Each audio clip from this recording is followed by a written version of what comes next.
ત્યારે દારૂબંધીનો અમલ કેવો થાય છે સવાલ હંમેશા ઉઠે છે ને એ અમલ કેવો થાય છે એ કોઈનાથી છુપાયેલું નથી। સુરેન્દ્રનગરનો કિસ્સો તમે હમણાં જ જોયો, પણ એવું નથી કે ખાલી સુરેન્દ્રનગરમાં જ આ વસ્તુ છે। ઠેકાણે દારૂના વેપલા ચાલી રહ્યા છે। વર્ષે અબજો રૂપિયાનો દારૂ ઠલવાય છે। જો કે પકડાય પણ છે, એમાં કોઈ ના નથી, પણ એની માત્રા બહુ ઓછી હોય છે। અને એમાં પણ જે બુટલેગરો કે સપ્લાયરો પકડાય છે એમની દારૂ સપ્લાય કરવાની રીત પણ કંઈક હટકે હોય છે। વાહનોમાં ગુપ્ત ખાના બનાવવામાં આવે છે અને એમાં દારૂ સંતાડવામાં આવે છે। બીજી બાજુ વસ્તુઓની હેરાફેરીની આડમાં પણ દારૂ સપ્લાય થાય છે।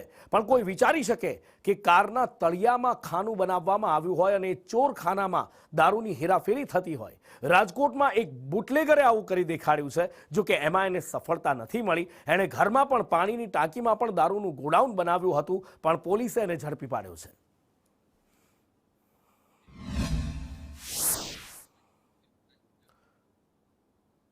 આ બાજુ બેરલની આડમાં દારૂની હેરાફેરીનો પર્દાફાશ થયો છે। રાજકોટ જિલ્લા પોલીસે દારૂ ઝડપી પાડ્યો છે અને પોલીસે બેરલ તોડી દારૂની બોટલો એમાંથી બહાર કાઢી છે। પોલીસે આ દારૂ સાથે એક આરોપીને પણ ઝડપી પાડ્યો છે। કુલ 9 લાખનો મુદ્દામાલ પોલીસે ઝડપ્યો છે।